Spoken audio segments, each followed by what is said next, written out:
नीतीश कुमार जी तो आपने वादा किया था कि हम कम्युनिज्म को, करप्शन को और क्राइम को बढ़ने नहीं देंगे, लेकिन नीतीश कुमार के राज में आज क्राइम की इंतहा मैंने आसमान पर पहुंचा हुआ, सब चलती तो गंगा बह रही है।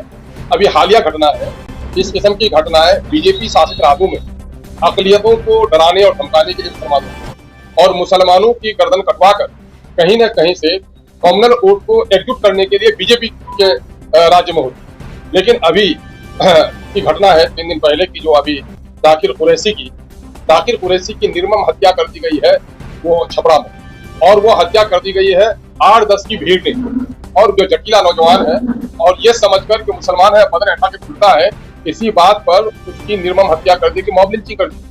और अफसोस इस बात का है कि उसके यहाँ जिनके यहाँ मॉब लिंचिंग हुई कोई जिम्मेदार अकलियती उमूर के वजीर गए मगरमच्छ के आंसू बहाकर आ गए। लेकिन मैं बिहार सरकार से पूछना चाहता हूँ, जब नया BNS में ये प्रावधान लाया गया है 103(2) लगेगा उस पर, जहाँ 5 आदमी से अधिक अगर किसी की को घेर कर मारता है, उसके जात और मजहब या दूसरी शनाख्त की बुनियाद पर मारा जाता है, वो मॉब लिंचिंग के जुम्मे में आता है। लेकिन वहाँ के SP ने हुकूमत के दबाव में या सरपसंदों का साथ देकर वहाँ पर 103(1) लगाया है, जो आमतौर पर मर्डर का केस है। 103(2) की धारा उस पर लगाई नहीं गई है। हमारा सबसे पहले मुतालबा ये है कि वहाँ चूंकि भीड़ ने मारा है और उसका वहाँ का वीडियो फुटेज है जो पुलिस वालों को भेजा गया है, उसमें 7-8 नौजवान है जो बांध कर इसको पीट रहे हैं। उसके बावजूद भी 103(2) का धारा उस पर नहीं लगाया जाना, ये कहीं न कहीं से सरकारी तौर पर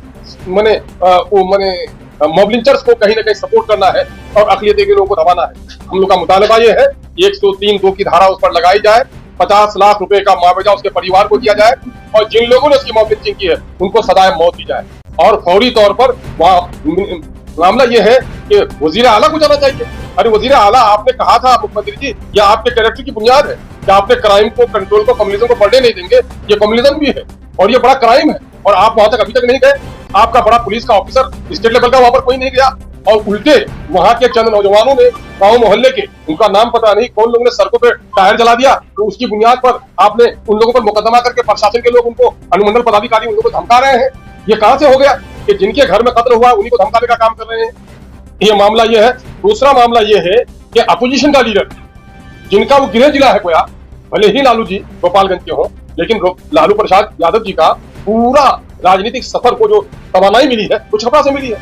वहां आपकी बेटी इलेक्शन लड़ी है, वहां अब तक अपोजिशन लीडर के लोग नहीं गए। क्यों नहीं गए? जाना चाहिए उनको। हम लोग ये मुतालबा कर रहे हैं कि अपोजिशन के लीडर अपनी जिम्मेदारी को अदा करें, और मैं बीजेपी से मुतालबा करता हूं, मुख्यमंत्री से मुतालबा करता हूं, क्योंकि होम को आप देख रहे हैं 103(2) का दफा लगाकर उन तमाम सरपसंदों को आप जेल भिजवाएं और उन पर कत्ल का मुकदमा चले और ऐसे लोगों को फांसी की सजा दें। दूसरा मामला यह है कि पूरे बिहार में कहीं न कहीं अकलियतों को खौफजदा किया जा रहा है। अभी बेगूसराय के साहबपुर कमाल में एक सरपसंद है, वो गोलियां 50 फायरिंग उसने की। क्या कर रही है पुलिस? क्यों सरपसंदों के सामने में पुलिस ने घुटना टेक दिया है? और वहां पर इश्तियाक नाम का एक लड़का जो जख्मी हुआ है और कुछ नहीं, बाग में ठंडे में था, अपनी दबंगी दिखाने के लिए उसने पूरे तौर पर अपने बंदूक को लहराते हुए वो किया है। ऐसे लोगों की गिरफ्तारी होनी चाहिए। ये वाकया बिहार में क्यों हो रहा है? क्या अकलियतों का जान व माल, इज्जत, आबरू का तहफ्फुज़ हुकूमत करना चाहती है या नहीं करना चाहती है? क्या मुसलमानों का खून बहाकर आगे के इलेक्शन की तैयारी हुकूमत कर रही है? इन तमाम तर मामला का जवाब हम लोग हुकूमत से चाहते हैं, और अपोजिशन के लीडर से हम गुजारिश करते हैं कि आपने कहा है कि आपने दलितों के, पिछड़ों के, अकलियतों के हमदर्दी की बात कही है, लेकिन दोनों जगह जो अकलियतों के साथ इस तरह से बर्बरतापूर्ण सलूक हुआ है, आपको फौरन जाना चाहिए, और ये कौन बदमाश लोग हैं उनको चिन्हित कीजिए कि कहीं कोई राजनीतिक षड्यंत्र नहीं है, इस पर कार्रवाई हो। दूसरा मामला है कंचन और कनकन का नाम भारत है, और भारत को माँ कहते हैं, मादरे वतन कहते हैं। इस मादरे वतन के लिए हमारी एक जिंदगी नहीं 100 जिंदगी लगे, और इनकी सरहदों को की हिफाजत करते हुए अगर हम शहीद हो जाए तो हमारी सबसे अच्छी जिंदगी। अभी बिहार के 2 सपूत, एक का नाम है राम बाबू सिंह जो सिवान के रहने वाले हैं, और मोहम्मद इम्तियाज। कल हम लोग देर हो गए, कुछ अर्जेंसी हो गई, हम लोग सिवान नहीं जा सके, जाते रास्ते वापस आए हैं, हम लोग करीब हो जाएंगे। ये दोनों शहीद हुए, या ऑपरेशन सिंदूर में शहीद हुए। ये तो ये है कि जब इनकी लाशें आई तो भारत को माँ कहने वाले, भारत माता की दम भरने वाले, राष्ट्रपिता का गीत सुनाने वाले कोई मंत्री नहीं पहुंचे, आप कोई जिम्मेदार लोग नहीं पहुंचे इनके लाश को रिसीव करने के लिए।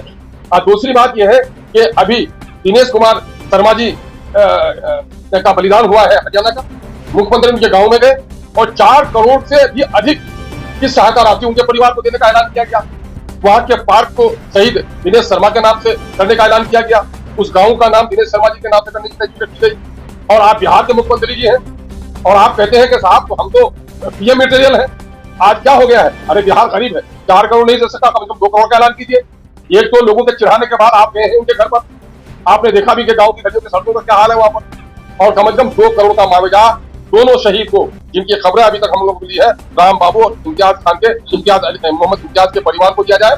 और अभी जो खबरें मिली है कल तक नवादा और नालंदा के भी 2 नौजवान हमारे, इनके परिवारों को भी 2-2 करोड़ का मुआवजा दिया जाए।